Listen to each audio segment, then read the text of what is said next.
We're here at the beautiful Australian Pavilion at Expo 2025 in Osaka. And I've got the absolute pleasure now of being joined by Nancy Gordon, the Commissioner General of this amazing pavilion. Nancy, thank you for joining us on Import Export TV. Thank you so much, Lawrence. It's a pleasure to be here.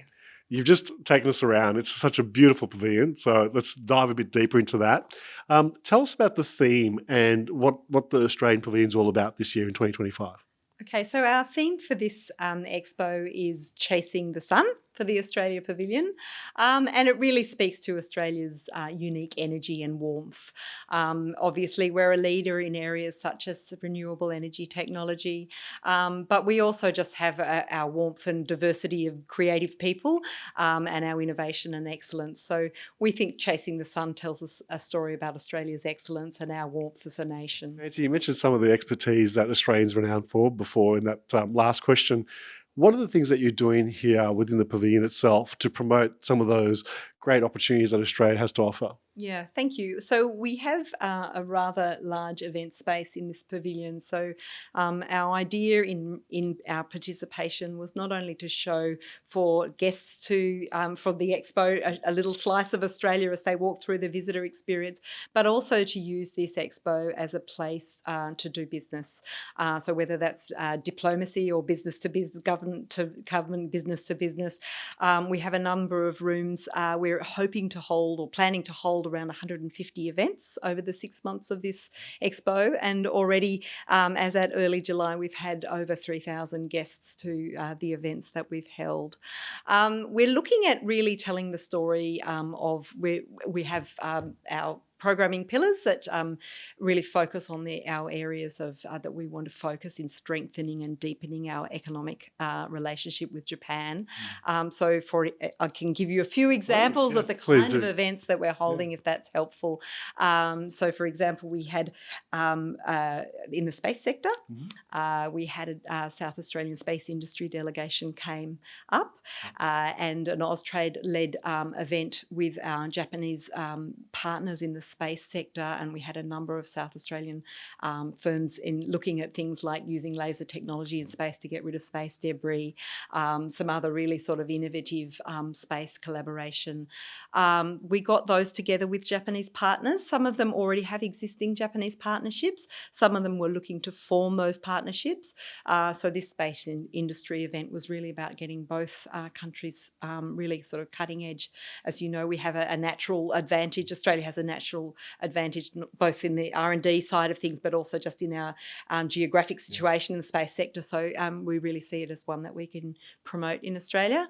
We also worked for that event with the Space Agency, the Australian Space Agency, who brought up the head of their agency, but also Australia's first female astronaut, Catherine Bennell-Pegg, who was really great in meeting with Japanese counterparts in JAXA and talking about how we can strengthen our collaboration government to government in the space sector. But also she made a few appearances talking to Japanese schools about the importance of girls and in STEM. So we were able to use that visit not only to promote the Australian space sector, but also to promote a few really good messages about female role models. So that's great. So inspirational. And you're right. I think the Australian space sector is just going from strength to strength. So it's wonderful to showcase that here in the pavilion. Yeah. If I can, I'll give another example because I've got quite a few. Yeah, no, go for it. I think important in Japan, as we were talking a little bit before, obviously our food and beverage is something that Japanese are very interested in, and we're showcasing Australian beef and lamb, we're showcasing Australian fine wine, southern bluefin tuna, and a lot of Australian produce. But we're also looking as in space, trying to look at the new sectors and the cutting edge sectors that are looking into the future. So health and medtech is another sector that we've been focusing on. We had a delegation from Western Australia and also the Department of Health, and we held a few events. One was looking at data, how we can use data analytics and apply that to the health sector for better solutions. We also had a very successful event where we promoted Australia as a destination for clinical trials to Japanese pharmaceutical pharmaceutical companies. So again, with R&D incentives in Australia, also with an ethnically diverse population, Australia's actually got a lot to promote in terms of a destination for clinical trials. And we had a really big event with Japanese pharmaceutical companies, both from Osaka region and also from Tokyo, where we could explain use some Australian companies to explain our natural advantages in that area as well. So everything from health and med tech, food and beverage. We're about to embark in some research collaboration events with the Department of Education. So promoting our university sector and school sector as well. The biggest week for us will be in September, where we're focusing on, we have a theme week in the Expo focusing on future Earth and biodiversity, and we're using that theme week to focus on our energy relationship with Japan. So we'll be holding a number of events, things like hydrogen. We'll have a hydrogen roundtable. We'll talk about advantages in our advances in battery storage, for example, critical minerals, diversifying our energy supply chains, etc., etc. So that'll be a very, very big, important week for us, where we'll have events that are hosted by the Australian government, so the Department of Industry, Science and Resources and the Department of Energy, Climate Change and Water. We'll host a number of events, and we also have our state and territory governments and a number of corporate partners hosting events in that week as well. Fantastic. I think it's all those industry sectors you've talked about, I think really showcases the relationship, both cultural but also business, that Japan and Australia share so well and have done so for many, many decades. Behind us, we've got so proud to show us the 1970 World Expo of Australian Pavilion. It's great just to see the nostalgia and the outfits. Well, the outfits, obviously. And you might see this room is sort of decked out in a 1970s theme, because we thought that would be a fun thing, I guess. And one of the things that I found doing this expo is the strength and the length of our bilateral relationship, and the strength of that bilateral relationship in so many areas, people to people and education being a very strong one. When we were putting our cultural program together, we found time after time, every group that we put on had someone who was a fluent Japanese speaker who could talk about their programming to the Japanese public in Japanese. But this room, the 1970 Expo, again, Australia was there, as we are at this Expo. Australia was there in a big way. We had a very interesting design pavilion, of which we have the model here in the background. But we just wanted to, we've got a few sort of pieces. We've done a collaboration with the archives, the National Archives in Australia, who had some great footage and some memorabilia and the original concept design sketches of our pavilion. So we've made this room as a sort of homage to our participation in the 1970 Expo in Osaka, Japan being the first ever Asian country to host a World Expo back in 1970. It's great, and you see sort of the before and after, and it's just amazing the strength of the relationships and the industry sectors that are so prevalent there. One of the things you touched on about all those events that are taking place and will continue over the course of the Expo is that I think Australia does this so well compared to some of the other pavilions, is that really embraces Expo to showcase Australian business opportunities, skill sets, and it's a great way to show, if you like, the B2B opportunities and the industry, even government-to-government opportunities. But one of the things I wanted to ask you, Nancy, is that we walked through the pavilion, that immersive experience, it's very emotional, it's very tactile, and let's talk about that, the journey of chasing the sun through the pavilion. Yeah, so the idea was that you arrive in the pavilion at daybreak as the sun is rising, and then you follow the sun across Australian land, sky and sea country or saltwater country. We worked very closely with a First Nations advisor, Dr. Gilda Andrews, who is currently the Deputy CEO at the National Museum of Australia. And we worked very closely with her to think about how we could tell Australia's unique story. Really our 60,000 plus years, and we're doing this interview in NAIDOC week, but our 60,000 plus years of continuous First Nations culture is something that makes Australia stand apart. It's something that Australia has that other countries don't, and we wanted to tell that story. I guess we wanted to be able to present that culture and present that thing that was special about Australia to Japanese, and maybe highlight a few things that they wouldn't know about that. So as you walk into the pavilion, you see a map of Australia that shows how the size of Australia, but also Australia's geological formations gave rise to the diversity of First Nations Australia. And this is something that when I tell Japanese people, they're very surprised about. They had no idea that Australia had that diversity and has that diversity in our First Nations people. So I like to tell that story, and Dr. Gilda Andrews was also very keen to make sure that that was something that people understood about our First Nations. Our First Nations culture was, I think many people know that Australia now as an immigrant country is very diverse, but they probably wouldn't know about the diversity of First Nations Australia. So anyway, so the pavilion is an immersive experience. You walk into a eucalyptus forest and you smell the eucalyptus scent. You can find some interesting Australian animals hiding in the trees, as you saw.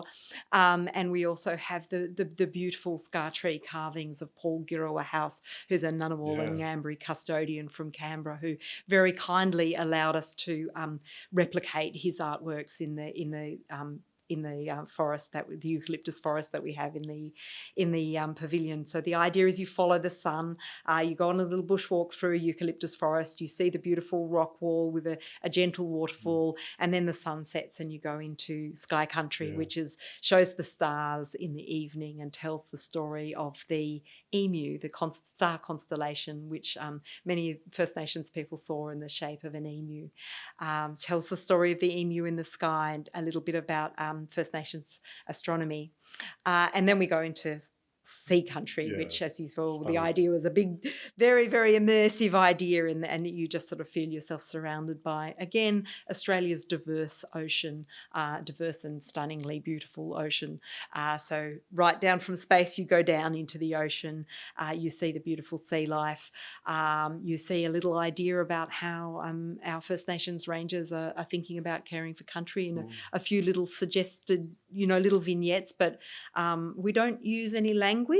We want people to just look, observe, see how they feel, maybe contemplate how caring for country and what we can learn from that 60,000 years of First Nations culture, but also just what a beautiful country Australia is, and that you might like to take a visit there. So we have a lot of Japanese people come through and say it makes them wanting to either go to Australia for the first time or go back to Australia. So by that little snippet of Australian nature, hopefully we're also encouraging some Japanese tourists to come down and visit our beautiful country. I think the subtle sort of attention to detail that you put into the experience, and it is very much an experience. It's not just walking through a pavilion. You have all your senses activated: the smell, the wind through the trees, and the lighting. So it is very, very powerful. And especially someone from Australia, you sort of wake yourself up thinking, how lucky are we that we actually live in such an amazing place.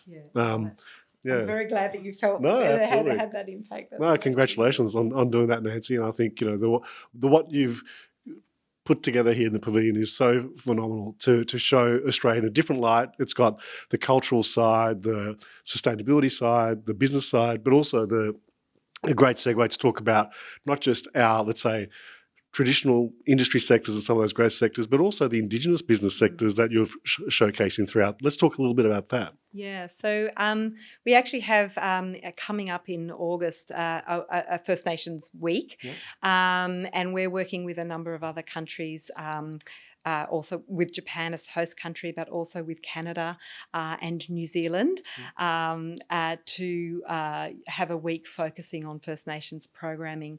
So we're really working across the breadth. We have a number of First Nations businesses who are looking to export.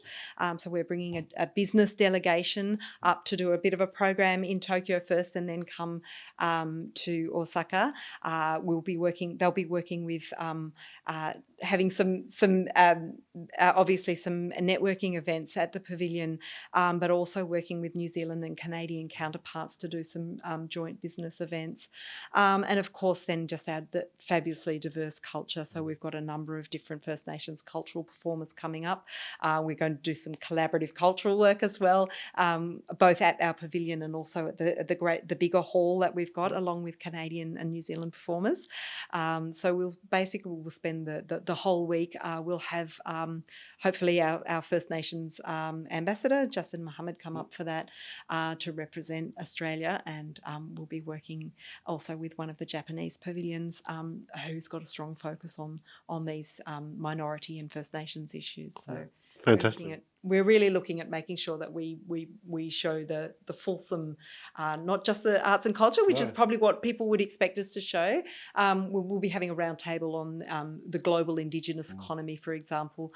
We'll also be delving into investment in Australia in First Nations in Australia first Indigenous owned land, native title land that has native title over it. So we'll be doing an event that focuses on investment for potential Japanese investors as well. So having that week, it's going to be a very busy week, but the whole gamut of really sort of showing the diversity of what we've got in our First Nations business sector. Well, I think that's something really unique about the Australian Pavilion. As you say, there's Canada and New Zealand doing similar things, but one of the things that Australia has embraced so well and continues to do so, which is a great thing, is to learn from those Indigenous from a sustainability perspective. Even the theme of the Expo itself about the way what we can take forward into the future is not forgetting what the past. And you just reminded me of another question, if I may, Nancy. The other thing, one of the things you mentioned being relatively unique about the Australian Pavilion is the courtyard and the type of activities that you can put on. So can you share a bit about that with the audience? Thank you. Yeah, so as we've explained, the pavilion sort of has two halves. There's the back of house where we do our business events, and that's a very important part, our representational areas. Then we have the front part of the pavilion, which has our visitor experience, which is following the sun across Australia. But we also, again, picked up some lessons learnt from our previous participation at the World Expo in Dubai, and where we found an open, welcoming forecourt was just such a great thing to have. So you will have seen the great forecourt. We've got some very large, oversized a pink emu, an orange kangaroo, and a blue koala, just sort of to get people looking and to have something to take photographs next to. And then we've got a very large stage with a screen behind it. So we often have Australian cultural performers on the stage. When the performers aren't there, we have that screen showing all sorts of Australian footage from Australian Geographic, from the National Archives, from the National Museum of Australia, from Tourism Australia. We've got some fabulous screen content that we show for people when the performers aren't playing. We've also got a little cafe called Cafe Coco. Australian meat pies have been I think we're over 60,000 meat pies sold in the first few months.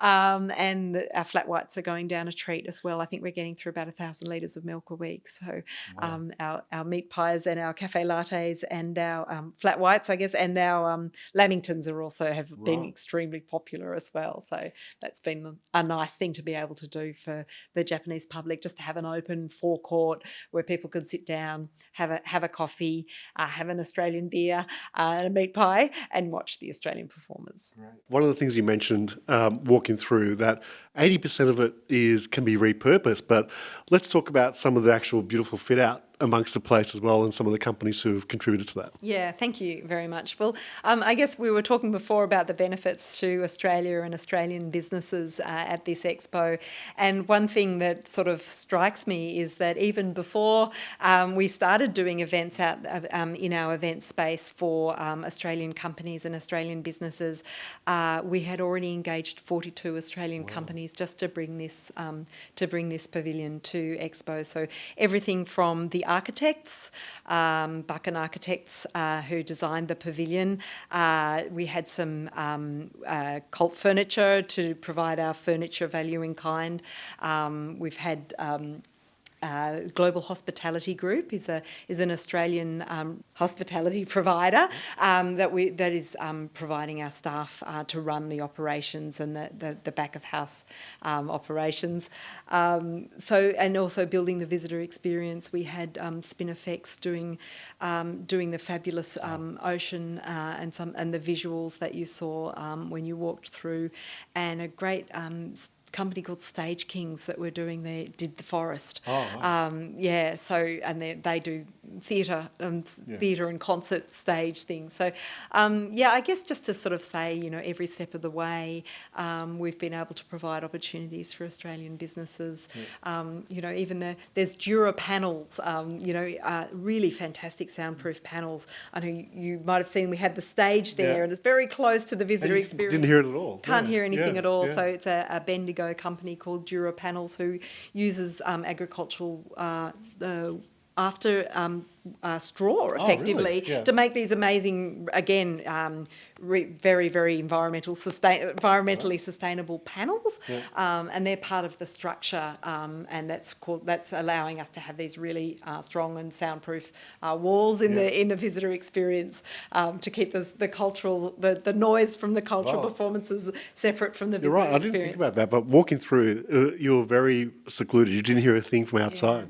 Yeah. So everywhere along the way, we've been able to really sort of use Australian companies and employ Australian people just in this project on its own. And I think the other thing that I mentioned that really struck me was so many of the Australian companies that we were working with already had connections to Japan in some way. Buchan Architecture has a long-standing partnership with Nikken Sekkei, which is Japan's foremost design firm. Everywhere we looked, our lawyers had an office in Tokyo. So it really just showed to me as I started on this project that, of course, there's a lot of new areas that we can go into, strengthen and deepen our business relationship with Japan.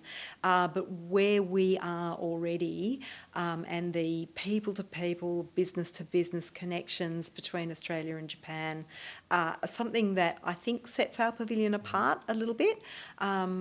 Many things that we went to do, we found a lot easier than I think some of our counterparts did, because we already had those established relationships with Japan. Yeah, very true. And you mentioned as well about some of the traineeships as well. Let's touch on that. Oh, yeah. So one of the things, well, I guess on the First Nations side of things, we've really tried to make sure, as I said before, we're not just promoting a fabulous traditional and contemporary arts and culture, but we're also looking at things like our cuisine, trying to use some First Nations ingredients in our kitchen, in our cooking. We had a fabulous First Nations chef called Mindy Woods up to do some cooking demonstrations using Australian spices and herbs, and we also a global hospitality group which provides our back of house hospitality, also has an Indigenous trainee program. So we brought 2 young Indigenous interns up to from Alice Springs up to work for a month or so in our kitchen helping out. So that was really great as well. Fantastic. Yeah, I think the First Nations cuisine is so beautiful. It's just and really enhances some of the Australian produce as well. It's a great way to experience it in a totally different way. Yeah, well, I showed you all the Australian native plants that we have as well, which is another interesting story about Australia and Japan, because we found a nursery that specialises in Australian native plants, who have lent us some beautiful gum trees and banksia trees for the period of the expo. But one thing I didn't mention was we actually have some lemon myrtle plants planted in the front of our little forecourt. But I haven't told the chef about that yet, because I'm a bit worried that it'll disappear. he might sneak down there with a pair of scissors and take them all for his next dish. So great. Well, Nancy, I want to wrap up by asking, I mean, you've done such an amazing job leading the team here, and I'm sure it's been taken a long time in the development, not just the 6 months of the expo. But what do you feel is your legacy? What would you like it to be for the Australian companies who are involved, but the Japanese people who have experienced it? How would you summarise that? Yeah, so when we sort of started to think about this in the beginning, what do we really want to get out of this expo? What are our sort of, our strategic objectives? I think the main one, I think the first one was How do we use this expo as a platform to strengthen and deepen our relationship with Japan? We already have a very strong relationship. We're already known for those traditional sectors of traditional energy and food and agriculture. But how do we strengthen that bilateral relationship? And in a way, just by being here and showcasing Australia for so many. We've already got over 1 million visitors have come through our door. Yeah. So to have been able to leave a legacy of having through everything we've done strengthened that relationship and taught a few new Japanese some new things about Australia is one of our objectives. The other is, as we've talked about already, how can we really use this expo to provide opportunities for Australia and Australians. Now, whether they're the space industry or the food and beverage industry or education providers or critical minerals sector, whether they're Australian business people who have got a foothold in Japan or are looking to build a foothold in Japan.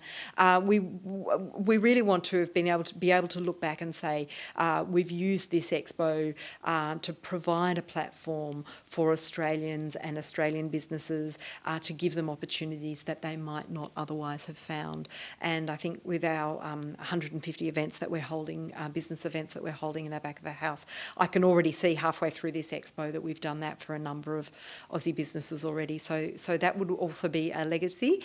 And our third objective was really just to present a modern and diverse Australia. So what is Australia's modern, diverse story? How can we maybe tell the story of, twist the narrative a little bit? It's not just the Australia that everyone's familiar with. We've got more than koalas and beaches. Yeah. We are a diverse modern society with a very, very strong 60,000 plus years of tradition, the oldest continuing culture in the world. So how can we show that modernity, that diversity, and tell a story about Australia to Japan that maybe many Japanese people don't know? So that's what I'm hoping we're going to be able to have done by the end of this expo. And I think halfway through, I like to give myself a small pat on the back. I think we're getting there with those objectives. Well, I think you've definitely hit them on the mark because I can see what you've done there is really addressed all those opportunities, and congratulations. I mean, hopefully in a few decades' time,